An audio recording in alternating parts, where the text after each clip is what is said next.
हाय दोस्तों, स्वागत है आपका मैजिक साइंस के इस यूट्यूब चैनल पर। दोस्तों, यदि आप इस चैनल पर नए हैं तो चैनल को सब्सक्राइब जरूर कर दीजिएगा ताकि आपको नए वीडियो की नोटिफिकेशन मिले सबसे पहले।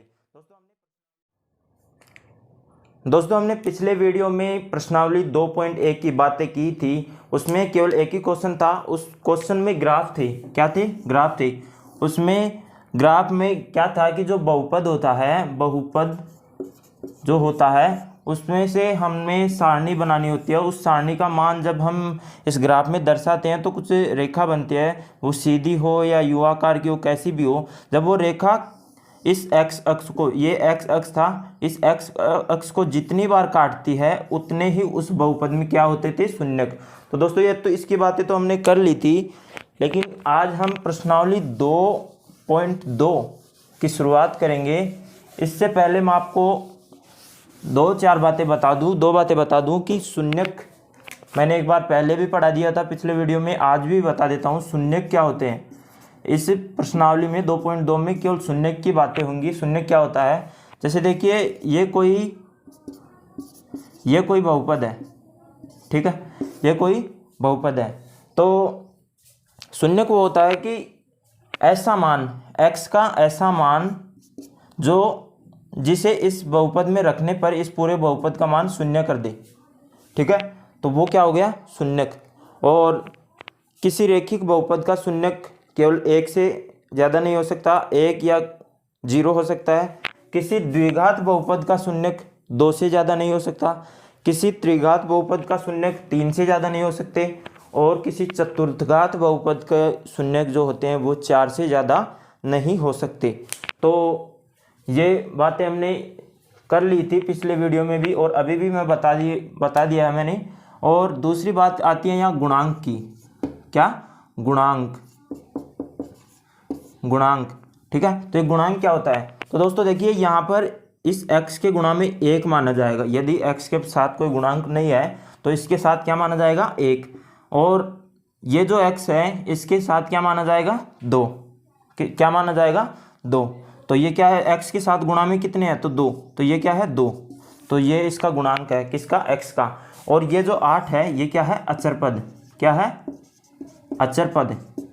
तो ये थी 2-3 बेसिक बातें। अब हमारी प्रश्नावली 2.2 की हम शुरुआत करते हैं। दोस्तों हमारा पहला क्वेश्चन है, इसमें x² - 2x - 8, ठीक है, ये है, ठीक है। अब इसके हमें क्या ज्ञात करने हैं? शून्यक। अब देखिए, शून्यक तो ज्ञात कर लेंगे, लेकिन उससे पहले मैं आपको बता दूं, किसी भी द्विघात बहुपद को एक x², ठीक है, प्लस bx प्लस c के रूप में ऐसे लिखा जाता है। इसका क्या है? मानक रूप, ठीक है। तो x का कोई भी गुणांक है वो तो 1 का काम करेगा, ठीक है। और इस x का कोई भी गुणांक है वो b का काम करेगा। और ये जो अचर पद है वो c का काम करेगा, ठीक है। यानी कि यहाँ पर a बराबर तो क्या है? 1, और b बराबर क्या है? -2, ठीक है। और c बराबर क्या है? -8। तो ऐसे हम लिखते हैं। तो ये तो हमने समझ लिया, ठीक है। और शून्यक जब हम ज्ञात करेंगे तो किससे ज्ञात करेंगे? गुणनखंड विधि से। अब यहाँ पर मैं बता दूँ, जो शून्यक होते हैं, शून्यक जैसे x मान लिया और y मान लिया, ये दोनों शून्यक हैं, ठीक है। तो हम पहले शून्यक को अल्फा से और दूसरे शून्यक को बीटा से, यदि त्रिघात बहुपद हो तो तीसरे शून्यक को गामा से भी प्रदर्शित करते हैं। तो इसमें ये तो हमने क्या समझ लिया? बेसिक थोड़ा सा, ठीक है। इसे मैं थोड़ा सा ऊपर लिख देता हूँ, x² - 2x - 8, ये था हमारा ऊपर। अब यहाँ पर देखिए, सबसे पहले हम क्या करेंगे? सबसे पहले हम करेंगे इन दोनों को गुणा। कौन से को? पहले को और तीसरे को। तो ये क्या है? x² गुणा -8, ठीक है। इसको हम जब गुणा करेंगे तो -8x² आएगा। अब देखिए, अब हमें क्या करना है? इन दोनों को 2 टुकड़ों में बांटना है। क्या करना है?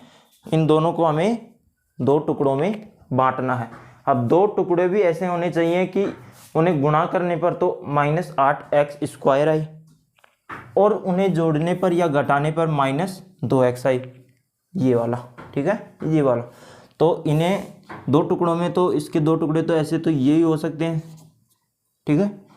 4 को 2 से गुणा करते हैं तो 8 आते हैं, 4 में से 2 जाते हैं तो भी 2 बचते हैं, तो ऐसे यही हो सकते हैं। सबसे पहले ये हमने टुकड़े इसके कर दिए। दूसरी बात, यहाँ पर क्या करेंगे, इस पर x लगा देंगे और इस पर भी x लगा देंगे, ठीक है। तो ये तो हो गया हमारा ये काम। अब आगे क्या करना है, इन पर चिन्ह भी तो लगाना है। चिन्ह कैसे लगाएं, सबसे पहले तो यहाँ पर देखिए ये संख्या किसकी है, ये बीच वाली। यदि ये माइनस की है तो इनमें से बड़ी संख्या के आगे क्या लगा देंगे, माइनस। ये 4 बड़ी संख्या है, -2x है, ठीक है। यहाँ पर संख्या किसकी है, माइनस की। संख्या कितनी भी हो, सिर्फ ये देखना है ये माइनस की है या प्लस की। तो ये माइनस की है तो मैंने इस बड़ी वाली, इधर बड़ी वाली संख्या पर माइनस लगा दिया, ठीक है। अब देखिए 4x को जब मैं 2x -4x को जब मैं 2x से गुणा करता हूँ तो मेरे पास आता है -8x²। इसका मतलब ये ठीक बैठेगा, ठीक है। तो अब इसे क्या करना है, इसे यहाँ पर लिखना है। पहले क्या लिखेंगे, x², ठीक है। बस सिर्फ हम इसके टुकड़े कर रहे हैं। पहले क्या लिखेंगे, x²। अब क्या लिखेंगे, ये संख्या, ठीक है, बड़ी वाली माइनस वाली 4x, ठीक है। अब क्या लिखेंगे, +2x। देखिए ये प्लस का है, ठीक है, तो +2x। अब क्या लिखेंगे, -8, ये लास्ट वाली संख्या। तो ये तो मैंने लिख दी, मैं तो बिल्कुल आराम से कर सकता हूँ। तो अब हमारे पास देखिए ये दो जोड़े मिल गए, कौन से, एक तो ये और एक ये, ठीक है। अब ये दो जोड़े मिल गए। अब इन दोनों में से एक गुणनखंड कॉमन लेना है और इन दोनों में से कॉमन लेना है। इसमें से कॉमन कैसे लूँगा, ये कि वैसे तो मैं डायरेक्ट भी ले सकता हूँ, ठीक है, लेकिन डायरेक्ट यदि आपको ना आता हो तो इसको और इसको यहाँ पर गुणनखंड के रूप में लिख सकते हैं हम। x² का गुणनखंड x गुणा x होता है, ठीक है। x को x से गुणा करेंगे तो x² आता है। -4x का गुणनखंड, माइनस का छोड़ो, 4x का गुणनखंड, तो 4x का गुणनखंड क्या होता है, 2 × 2 × 4 x। देखिए 2 × 2 4 और ये x, ठीक है। अब इन दोनों में से ऐसी संख्या चूज करनी है कि जो दोनों के पास हो। तो देखिए ये x है, इसके पास भी है, और x इसके पास भी है, तो एक तो x हो गया कॉमन। यदि इसके इनके अलावा और भी संख्याएं हैं तो यहाँ पर इसके गुणा में लिख देनी है, नहीं है तो ब्रैकेट लगाना है। सबसे पहले अब ब्रैकेट के सामने क्या लिखेंगे, x² के पास ये x² है, ये पहले है तो पहले हम क्या लिखेंगे, x² के पास क्या बचा, x, तो मैंने x लिख दिया, ठीक है। चिन्ह किसका है, माइनस का। x के अलावा कुछ नहीं बचा, ये तो कॉमन आ ही गया, x के अलावा कुछ भी नहीं बचा तो हम माइनस लिख देंगे, ये वाला। अब इसके पास आ जाओ, इसमें से x कॉमन चला गया, ठीक है, बचे क्या, ये दोनों, तो इन दोनों को गुणा करके लिख दो, क्या थे, 4, तो 4 को मैंने लिख दिया। अब इस चिन्ह को यहाँ पर उतार दो, ऐसे कैसे उतार दिया, ठीक है। अब देखिए 2x - 8, अब इन दोनों में से भी कॉमन लेंगे तो 2x का गुणनखंड करेंगे तो 2 × x, 2 × x, ठीक है। और 8 का जब हम गुणनखंड करते हैं तो 2 × 2 × 2, ठीक है, तो ये हो गया। अब इन दोनों में से क्या करेंगे, इन दोनों में से कॉमन देखेंगे, जो दोनों के पास है, तो 2 इसके पास भी है, इसके पास भी है, तो एक तो ये आ गया, तो 2 को मैं बाहर लिख दूंगा यहाँ पे। इसके अलावा यहाँ पर x इसके पास बचा है और 2 इसके पास बचे हैं, तो इनमें से तो कोई कॉमन नहीं आएगा क्योंकि सेम नहीं है दोनों, ठीक है। तो सेम नहीं है तो इन x के पास 2x के पास क्या बचा, x, ठीक है, चिन्ह किसका है, माइनस का। अब 8 के पास क्या बचा, 2 × 2 यानी कि 4, तो मैंने लिख दिया, ठीक है। एक बात यहाँ पे ध्यान रखनी है कि ये वाली संख्या कौन सी, ये जो ब्रैकेट वाली संख्या है, ये दोनों समान होनी चाहिए, ठीक है, ये मैंने ये लिख दिया। अब देखिए बाहर कौन कौन सी संख्या है, x और +2, तो x + 2, तो ये मैंने लिख दी, इसके ब्रैकेट लगा दिया, बंद कर दिया। एक तो मैंने क्या ले ली, x + 2, ठीक है, ये मतलब मैंने बाहर वाली संख्याएं ले ली। अब एक क्या लूँगा मैं इन दोनों में से, तो ये क्या हो गया, x - 4, इन दोनों में से एक मैंने ले ली, ये ले ली या फिर ये ले ली, एक ही बात है। अब ये मेरे पास आ गई। अब देखिए मैंने एक बात कही थी कि कोई भी द्विघात बहुपद, कोई भी बहुपद जो होता है वो 0 के बराबर होता है। क्या होता है, 0 के बराबर। इसका मान क्या है, 0, इसको जब हम हल करेंगे ना, x का मान यहाँ पर रखेंगे तो उसका मान क्या आएगा, 0 आएगा। क्या आएगा, 0 आएगा। तो कोई भी बहुपद 0 के बराबर होता है, तो कोई भी बहुपद 0 के बराबर होता है तो ये भी होगा 0 के बराबर, फिर ये भी होगा 0 के बराबर, और फिर ये भी 0 के बराबर होगा। ठीक है, होगा ना। अब देखिए, तो ये 0 के बराबर होगा, तो यहाँ पर देखिए x + 2 बराबर 0 लिख सकता हूँ, और इससे मैं x - 4 बराबर 0 लिख सकता हूँ। ठीक है, इस x का मैं मान जब निकालता हूँ तो इसे +2 को इधर भेजना पड़ेगा, तो ये किसका हो जाएगा, -2 का। इस x का जब मैं मान निकालता हूँ तो ये -4 है, इसको इधर भेजेंगे तो +4 बन जाएगा। ठीक है, तो ये मेरे पास ये क्या आ गए, शून्यक। क्या आ गए, शून्यक। अब इस शून्यक का मान देखिए, शून्यक का मतलब मैंने बताया था कि शून्यक को जब हम बहुपद में रखते हैं तो पूरे बहुपद को शून्य बना देता है। अब जब मैं इस -2 को इस शून्यक में रख के देखूंगा ना जांच के लिए, तो इस पूरे बहुपद का मान शून्य हो जाएगा। चाहे तो मैं करके बता भी सकता हूँ। मैंने जैसे ये शून्यक ले लिया, -2 किसकी जगह रख दिया, x की जगह, तो x के ऊपर स्क्वायर है तो स्क्वायर लगा दिया। आगे चिन्ह किसका है, माइनस का, आगे क्या है 2, x की जगह फिर से -2 रख दूंगा। ठीक है, कोष्टक लगा के, फिर क्या है -8। ठीक है, ये किसका, -2 को -2 से, ये देखिए -2 गुणा -2, तो इसको जब हम हल करते हैं तो +4 आते हैं। ठीक है, ये क्या आते हैं, +4। -2 को जब -2 से गुणा करूंगा, ये -2 को -2 से गुणा करूंगा तो किसका आ जाएगा, +4। ठीक है, -8, तो जब 4 और 4 8, 8 में से 8 जाते हैं तो 0, यानी कि ये वो मान है जो इस बहुपद को शून्यक बना देता है, इसलिए ये क्या है, शून्यक। अब बात आती है सत्यता की जांच की। किसकी, सत्यता की जांच की, सत्यता की जांच। ठीक है, अब देखिए सत्यता की जांच के लिए पहला तो होता है शून्यकों का योग, शून्यकों का योग। ठीक है, और दूसरा इसके बराबर क्या होना चाहिए, शून्यकों के योग के बराबर एक तो x का गुणांक, ठीक है, और एक x² का गुणांक। तो यहाँ पर देखिए शून्यकों का योग मतलब इसे मैं अल्फा मान सकता हूँ और इसे मैं बीटा मान सकता हूँ। तो शून्यकों का योग, शून्यकों का गुण योग मतलब -2, एक तो शून्य किया था, +4, तो यानी कि ये तो शून्यकों का योग हो गया, यानी कि दोनों को जोड़ दिया। अब -x का गुणांक, x क्या इसमें, ये है, इसका गुणांक क्या है, -2, तो इसे तो मैं -2 लिख दूंगा, और ये सूत्र में, ये माइनस सूत्र में है तो इसे मैं ऐसे लिख दूंगा। x² का गुणांक, x के आगे कुछ संख्या नहीं है तो 1 लिख दूंगा। ठीक है, देखिए -2 को जब 4 में जोड़ते हैं +2 बचते हैं। ठीक है, यहाँ पर -2 माइनस से गुणा करेंगे तो +2 हो जाएंगे। ठीक है, बटे 1 का भाग जब हम 2 में देंगे तो 2 बराबर 2 आ जाएगा। ठीक है, ये 2, इस 1 का भाग 2 में दिया, 2 आया, 2 पहले से था यहाँ पर, तो दोनों मान बराबर हैं। इसका मतलब ये हो कि शून्यक सही है हमारा। ठीक है, दोनों शून्यक सही है ये। ठीक है, अब दूसरी बात आती है, देखिए इस x के गुणांक, x का गुणांक और x² के गुणांक को हम -b/ab लिख सकते हैं।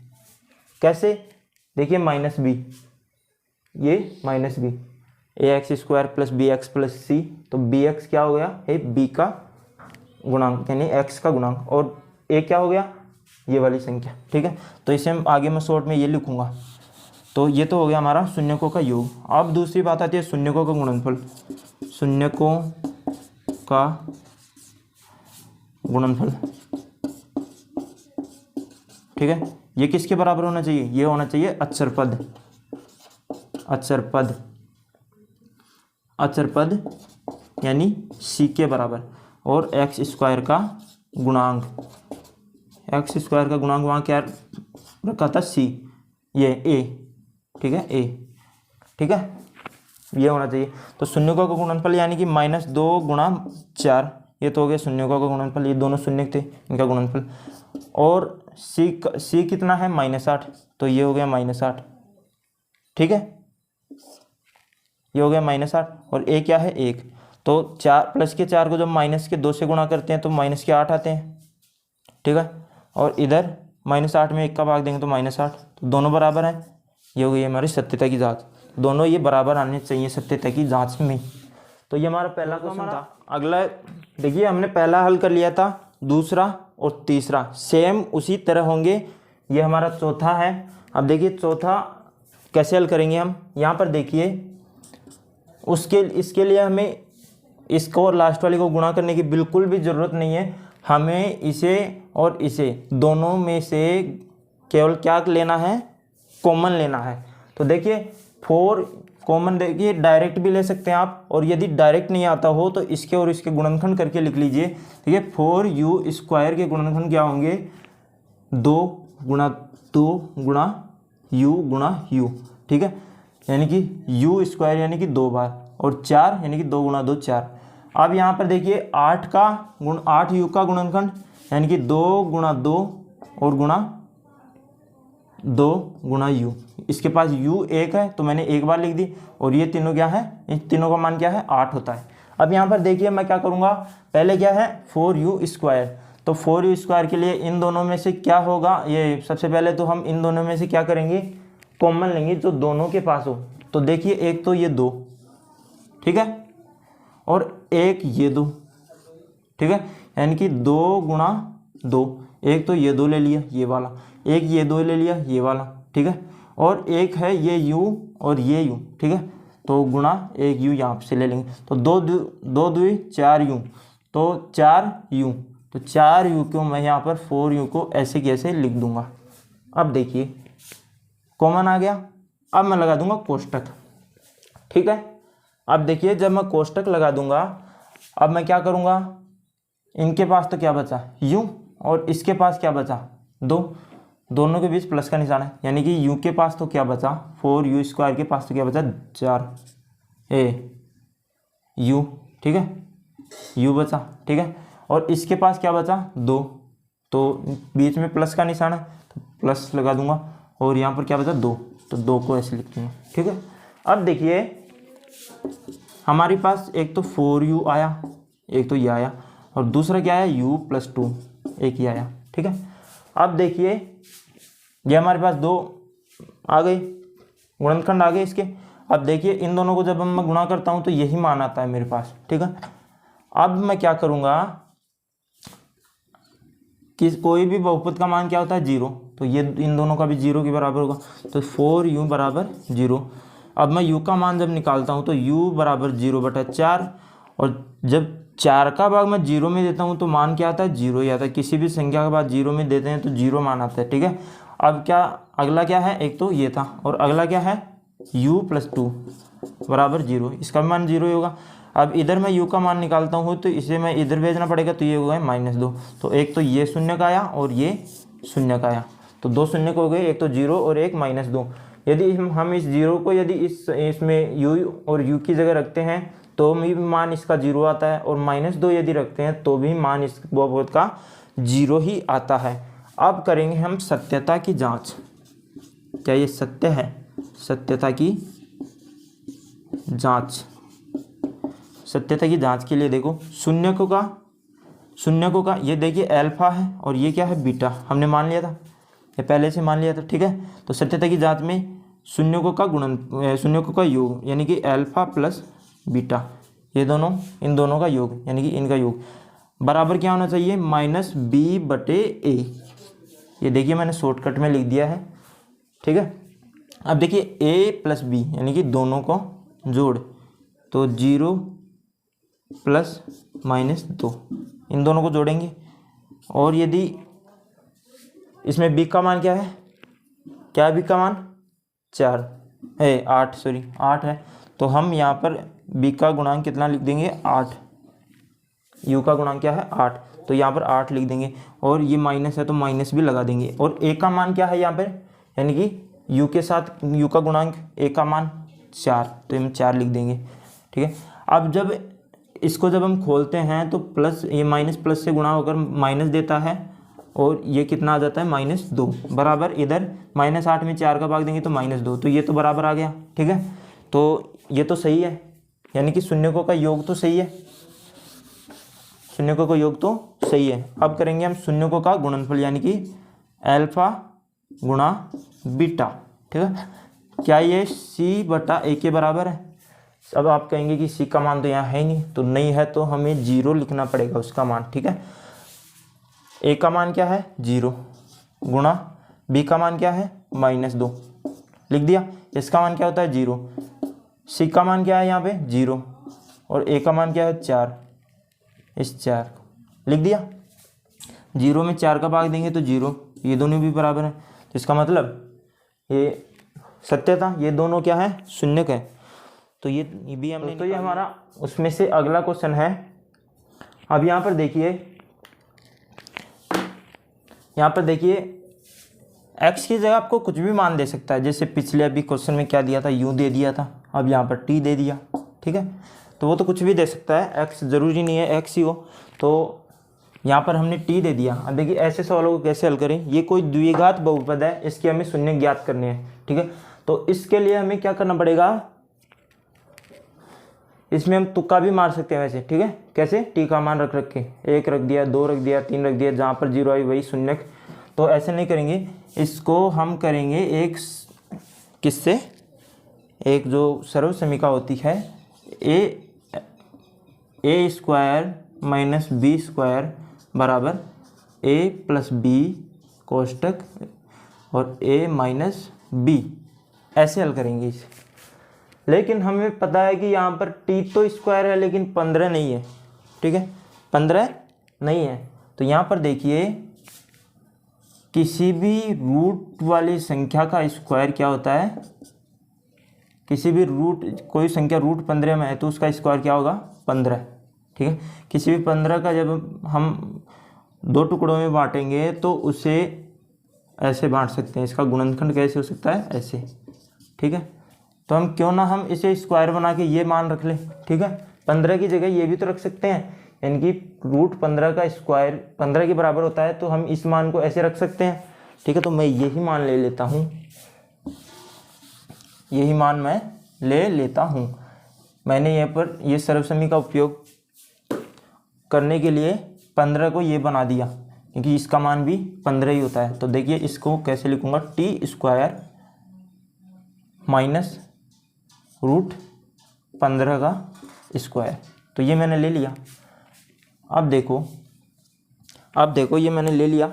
अब देख मैं क्या करूँगा, ये देखिए a square minus B square है, इसे जब खोलते हैं, जब इस सर्वसमीका को हल करते हैं तो ये मान आता है। तो यहाँ पर भी ठीक वैसे ही करेंगे। देखिए a प्लस बी यानी कि टी स्क्वायर माइनस रूट 15 का स्क्वायर, ठीक है। तो ये है, तो इसमें से a तो मैं इसको मान लूँगा और b इसको मान लूँगा, ठीक है। a तो किसको मान लूँगा, t को, t बराबर क्या है, a बराबर तो क्या है t, और b बराबर क्या है केवल रूट 15, स्क्वायर नहीं है, ठीक है। तो t a का मान तो क्या है t, ठीक है। इसकी तरह हल करेंगे a प्लस बी, तो t plus root 15, a plus B, a यानी कि t प्लस 15, b का मान ये है, a का मान ये है, तो t प्लस 15, ये तो ये हो गया। अब क्या है a माइनस बी, a का मान क्या है t, ठीक है, माइनस b का मान क्या है रूट 15, आ गई उसी फॉर्म में आ गई ये, ठीक है। इसके गुणनखंड हो गए इसके, तो ये हो गया। जब किसी भी बहुपद को 0 के बराबर लिख सकते हैं, इसे भी लिख सकते हैं, इसे भी लिख सकते हैं, ठीक है। तो t प्लस रूट 15 बराबर 0, तो t का मान जब मैं निकालता हूँ तो माइनस रूट 15 आती है, ठीक है। ये तो हो गया ये किसका एल्फा, ये तो एल्फा हो गया, यानी कि पहला हमारा शून्यक। दूसरा क्या है t minus 15, t minus root 15 बराबर 0, तो t का मान जब मैं निकालता हूँ तो प्लस के रूट 15 हो जाएंगे, तो ये क्या होगा हमारा बीटा का मान, ठीक है। ये हमारा क्या हो गया बीटा का मान, ये दो हमारे शून्यक आ गए। अब देखिए इनकी सत्यता की जांच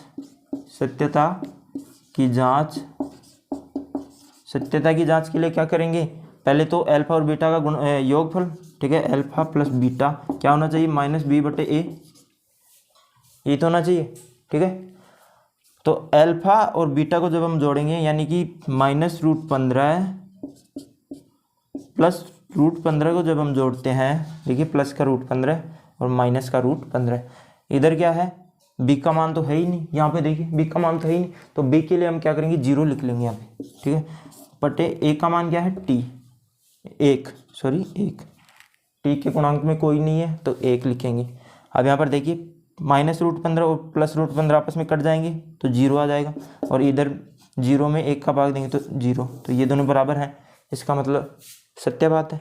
अब देखिए गुणनफल के लिए ये तो क्या हो गया था, योगफल, क्या हो गया था, योगफल। अब गुणनफल के लिए क्या करेंगे, ए अल्फा गुणा बीटा बराबर क्या होना चाहिए, C/A। अल्फा और बीटा को गुणा करते हैं तो जो मान आता है वो इस मान के बराबर होना चाहिए, और यहाँ पर अल्फा और बीटा को जब हम गुणा करते हैं, अल्फा और बीटा को जब हम गुणा करते हैं, इसका मान भी लिख लो, -15/1 है इसका मान।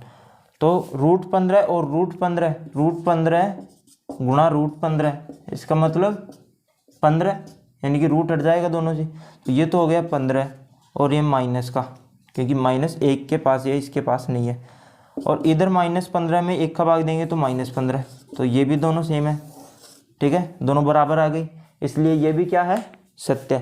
तो ये हमारा ये क्वेश्चन था। हमने पहला क्वेश्चन हल कर लिया। अब देखिए दूसरा क्वेश्चन क्या है, पहले क्वेश्चन में 3-4 क्वेश्चन हल कर लिए, अब दूसरा देखिए क्या है कि एक द्विघात बहुपद, इसमें भी द्विघात बहुपद की बात होगी। एक द्विघात बहुपद ज्ञात कीजिए जिसके शून्यकों का योग और शून्यकों का गुणनफल, शून्यकों का योग और शून्यकों का गुणनफल निम्न दी गई संख्याएं हैं।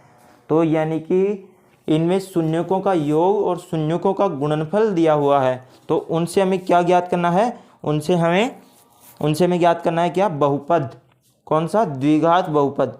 तो सबसे पहले तो ये ध्यान दीजिए कि द्विघात बहुपद किस फॉर्म में होता है, ax² + bx + c, इस रूप में होता है, ठीक है। तो इससे तो मैं परमानेंट यहाँ पर लिख देता हूँ, ax² + bx + c, ये इस फॉर्म में क्या होता है, द्विघात बहुपद। तो इसे मैंने लिख दिया क्योंकि ये परमानेंट काम आएगा।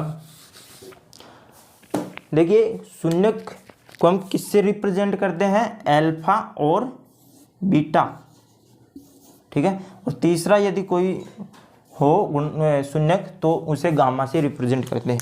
तो यहाँ पर देखिए क्या है कि पहला तो क्या है, L1/4 और 1 ये दिया हुआ है आपके, ये 1 नहीं -1 है, ठीक है, ये दिया हुआ है। अब यहाँ पे देखिए ये तो क्या है, शून्यकों का योगफल, यानी कि जब हम अल्फा और बीटा को जब जोड़ते हैं तो क्या मान आता है, 1/4, ठीक है। और ये क्या है, इन दोनों का गुणनफल, अल्फा गुणा बीटा, क्या आता है मान, -1, ठीक है। तो ये क्रम से दिए हुए हैं, योगफल और गुणनफल क्रम से ये दिए हुए हैं दोनों, यानी कि पहला तो क्या है, योगफल, पहले उसमें नाम योगफल आ रहा है, फिर आता है गुणनफल, तो ये गुणनफल है। तो देखिए यहाँ पे क्या करेंगे, देखिए शून्यकों का योगफल, शून्यकों का योगफल तो शून्यकों का योगफल को हम अल्फा + बीटा से रिप्रेजेंट करते हैं, ठीक है। शून्यकों को अल्फा और बीटा से तो करते हैं, किसके बराबर होना चाहिए ये, -b/a। हमने अभी पढ़ा था पिछले क्वेश्चन में, ये क्या है, x का गुणांक, ये तो क्या है -x का गुणांक, और ये क्या है, x² का गुणांक, यही तो है ये x का गुणांक, और ये क्या है नीचे वाला, ये होता है x² का गुणांक, ठीक है। अब यहाँ पे देखिए, मतलब ये तो है b का गुणांक, ये b का मान, और ये है a का मान, यानी कि a का गुणांक, x का गुणांक यहाँ पर क्या है a, तो ये a का मान। तो अब हम a प्लस b, तो a प्लस b के बराबर क्या है 1/4, यानी कि शून्यकों का योगफल ही तो ये, तो 1/4 को मैं ऐसे लिख दूंगा। ठीक है, अब मैं क्या करूँगा, इसको माइनस, इसको बराबर किसके लिखूंगा, माइनस b/a के, यानी कि b का मान तो क्या है 1, माइनस b का 1 है। ठीक है, माइनस b का यदि 1 है मान, तो प्लस b का क्या मान होगा, प्लस b का मान होगा 1, -1, यानी कि माइनस b का जब मान 1 है तो प्लस b का, इसको यदि प्लस करेंगे तो इसको माइनस करना पड़ेगा, ये यदि प्लस है तो ये माइनस है, ये यदि माइनस है तो इसे माइनस करना पड़ेगा, ये यदि माइनस है तो ये प्लस है, और यदि इसे प्लस करते हैं तो इसे माइनस करना पड़ेगा। तो यहाँ पर क्या है, b क्या है माइनस का।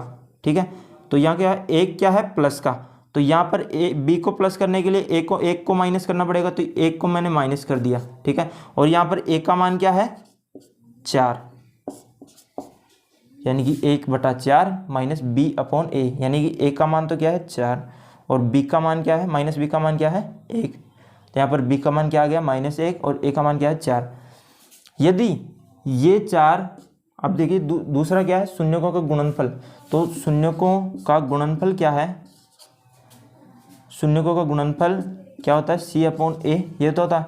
अब इसे देखिए, यहाँ पर -1 दिया हुआ है दोनों का गुणनफल, और यहाँ पर क्या है c/a, तो यहाँ भी 1 लिखना पड़ेगा। अब देखिए यहाँ पर तो a का मान 4 है और यहाँ पर 1 है, तो जो बड़ी संख्या है उसे ही लिखना पड़ेगा। ये क्या है 4, तो यहाँ पर भी 4 बनाना पड़ेगा। तो 4 कैसे बनाएंगे, 4 जब मैं इसे यहाँ पे बनाता हूँ c/a, यहाँ पर a का मान 4 है, यदि मैं इसे भी 4 बनाऊँगा तो ऊपर भी मुझे 4 से गुणा करना पड़ेगा। ठीक है, तो ये क्या बन जाएगा, ये बन जाएगा -4, -1 को जब मैं 4 से गुणा करता हूँ तो इसका मान -4 आएगा।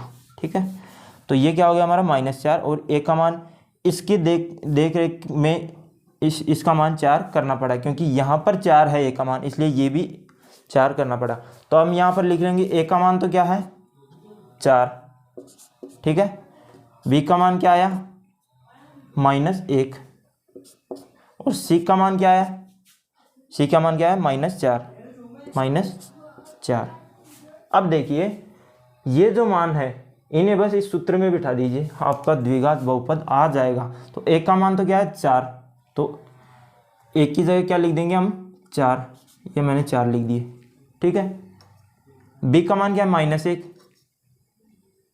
जब हमने a का मान लिख दिया तो x² भी लिखेंगे। ठीक है, और b का मान क्या है -1, तो मैंने -1 लिख दिया, और ये क्या है x, तो -1x प्लस है ऊपर, तो c का मान क्या है -4। अब मैं c की जगह क्या लिख दूंगा -4, तो माइनस प्लस से गुणा होकर माइनस हो जाएगा, तो -4, और इस एक को लिखने की ज़रूरत नहीं है। तो क्या बना हमारा द्विघात बहुपद, ये रहा, ये हमारा द्विघात बहुपद बनकर तैयार हो गया। ठीक है, ऐसे ही हम अगला सवाल करेंगे। यहाँ पे देखिए दूसरा है, इनके पीछे जो है उनको तो आप हल कर सकते हैं ठीक पिछले सवाल की तरह। यहाँ पर देखिए दूसरा क्या है, दूसरा ये तो क्या है शून्यकों का योगफल।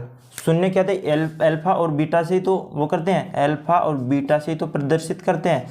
तो अल्फा और बीटा का मान जब हम जोड़ देते हैं इन दोनों को तो क्या आता है √2, और ये क्या है इन दोनों का गुणनफल। इन दोनों को जब हम गुणा करते हैं तो ये क्या आ जाता है इनका गुणनफल।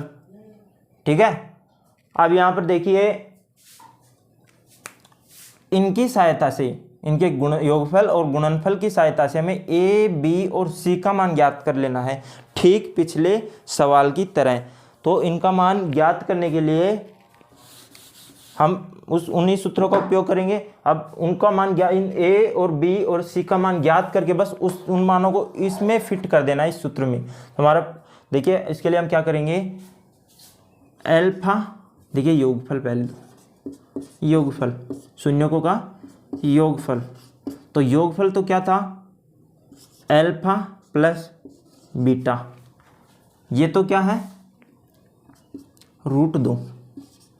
अल्फा और बीटा को जब हम जोड़ते हैं तो किसके बराबर आता है, -b/a के बराबर।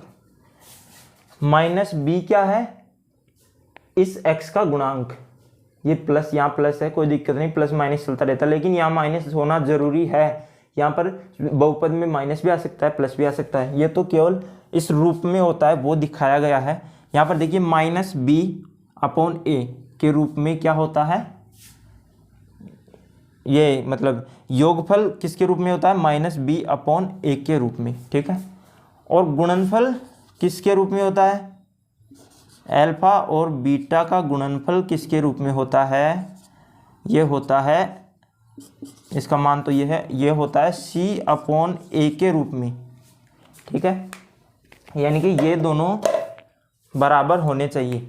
तो देखिए यहाँ पर देखिए √2, यहाँ पर -b का मान √2 है, तो मैं प्लस b के निकालने के लिए क्या करूँगा, इसको माइनस बनाना पड़ेगा, -√2 करना पड़ेगा। यानी कि -b का मान जब √2 है, इसके नीचे हम 1 लगा सकते हैं, -b का मान √2 है, तो b का मान याद करने के लिए इसे माइनस बनाना पड़ेगा, बस इतना सा याद रख लो।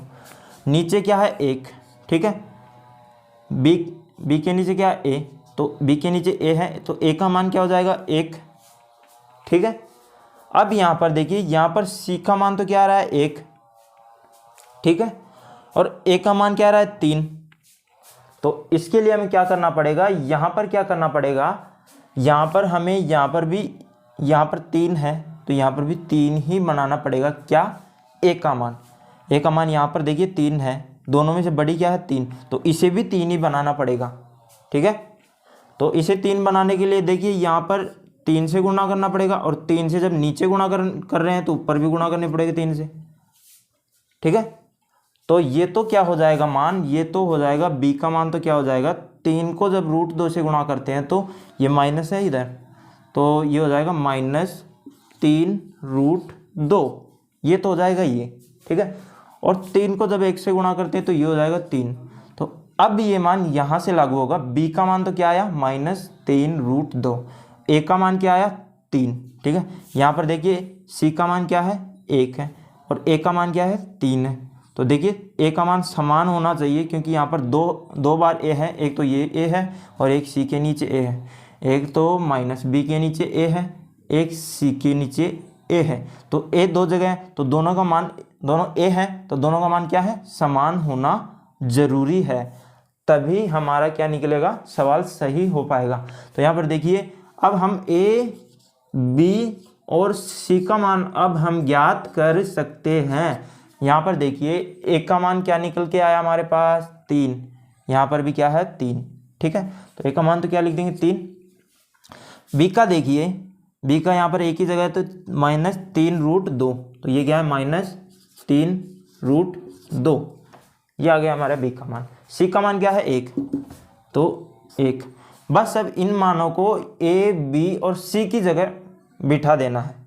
तो यहाँ पर देखिए a का मान क्या है 3, तो मैंने लिख दिया 3, x² लिखेंगे, x² प्लस b का मान क्या है -3√2, तो ये माइनस इस प्लस से गुणा होकर क्या आ जाएगा, माइनस हो जाएगा। तो ये लिख दिया मैंने b का मान, b के साथ x भी है तो x भी लिखना पड़ेगा, प्लस c, तो c का मान क्या है 1 है, तो ऐसे कैसे लिख देंगे, -1 होता तो इसे भी माइनस करना पड़ता। तो ये हमारे पास क्या आ गया, ये हमारे पास द्विघात बहुपद आ गया, जो हमने ज्ञात कर लिया। किससे, शून्यकों का योगफल ये है इससे, और शून्यकों का गुणनफल ये है इससे, ठीक है। अब हम इनके शून्यक जो ज्ञात करेंगे ना, अब हम इनके जो शून्यक अल्फा और बीटा जब हम ज्ञात करेंगे तो इन दोनों को जब हम जोड़ेंगे तो हमारे पास ये मान आएगा √2, और जब हम इनको गुणा करते हैं तो हमारे पास ये मान आएगा 1/3। तो ये था हमारा दूसरा सवाल। तो ये हमारा अगला क्वेश्चन है। देखिए बीच बीच में कुछ छोड़ रहा हूं मैं, उन्हें आप हल कर लेना। उनको हल करने पर वीडियो बहुत लंबी हो जाएगी, इसलिए मैंने उन्हें हल नहीं किया। कुछ कुछ जो मेन है, हार्ड है, उन्हें मैं हल कर रहा हूँ।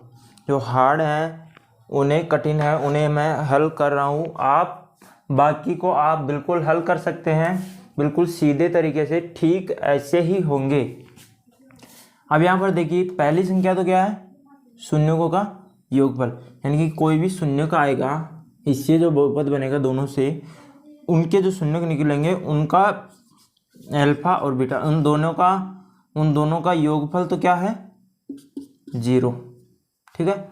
और उन दोनों का गुणनफल क्या है, √5, ठीक है। अब देखिए,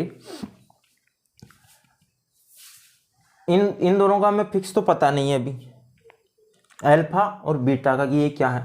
इतना पता है, जब अल्फा और बीटा का मान को जब हम गुणा करते हैं तो क्या आता है, √5, और जब हम उन मानों को जब हम जोड़ते हैं तो क्या आता है हमारे पास, 0, ठीक है। यानी कि अब हम हल करके जो द्विघात बहुपद निकालेंगे और जो पिछले निकाले थे उनसे जो शून्य ज्ञात करेंगे हम, तब वो शून्यकों को यदि हम गुणा करेंगे तो 0 आएगा, जोड़ेंगे तो 0 आएगा, और जब हम उन्हें गुणा करेंगे तो √5 आएगा। इनसे जो क्या बनेगा, द्विघात बहुपद बनेगा। क्या ज्ञात करना हमें, द्विघात बहुपद। उनसे जो हम शून्यक निकालेंगे, उन शून्यकों को जब हम जोड़ेंगे तो 0 आएगा मान, और जब हम उन शून्यकों को गुणा करेंगे तो √5 आएगा। तो अब हम देखिए इससे कैसे ज्ञात कर सकते हैं, कैसे ज्ञात करेंगे द्विघात बहुपद। अभी जैसे ज्ञात किया था ठीक वैसे ही होगा। देखिए, शून्यकों का योगफल तो क्या है, योगफल तो क्या है, अल्फा प्लस बीटा, ठीक है। तो इसका मान तो क्या है, अल्फा और बीटा, यानी कि दोनों शून्यकों का योगफल तो क्या है, 0, ठीक है। और दोनों शून्यकों का गुणनफल क्या है, √5। ये तो किसके बराबर होना चाहिए, ये तो होना चाहिए -b/a के, ये तो इसके बराबर है, ठीक है। और ये किसके बराबर है, √5 किसके बराबर है, c/a के बराबर है, ठीक है। तो इसके नीचे तो हम 0 लगा सकते हैं, ठीक है। अब यहाँ पे देखिए, इसके नीचे कुछ नहीं, तो इसके नीचे भी 1 लगा सकते हैं। इसके नीचे 0 के नीचे 1 और इसके नीचे भी 1, यानी कि हमें -b का मान तो पता चल रहा है कि 0 है। c का मान जब हम ज्ञात करेंगे, c का मान भी हमें पता चल रहा है। a का मान ज्ञात करने के लिए 1 लगाना पड़ेगा, और यहाँ पर भी 1 लगाना पड़ेगा। यदि ये दोनों सिंगल संख्याएं हैं, सिंगल है, बटे में कुछ नहीं है, तो नीचे 1 लगाकर हम a का मान बना सकते हैं उसे।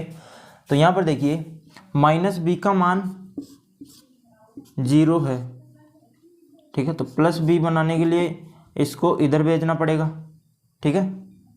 तो ये क्या हो जाएगी, माइनस, ये -0, तो 0 तो माइनस प्लस का होता ही नहीं है, 0 तो 0 होता है। तो b का मान तो क्या आ गया, 0, ठीक है। यानी कि -b का मान 0 है, तो +b का मान क्या होगा, -0, और 0 तो ना तो माइनस का होता है ना प्लस का होता है, तो 0 होता है, ठीक है। और a का मान क्या है, 1, a का मान क्या है, 1, ठीक है। अब आप सोच रहे हैं 0 में 1 का भाग देंगे तो 0 आएगा, तो यहाँ पर 1 का भाग देना नहीं है, यहाँ पर केवल हमें 1 का मान ज्ञात करना है यहाँ पे। अब यहाँ पे देखिए, c का मान तो क्या है, √5, और a का मान क्या है, 1, ये देखिए, ठीक है।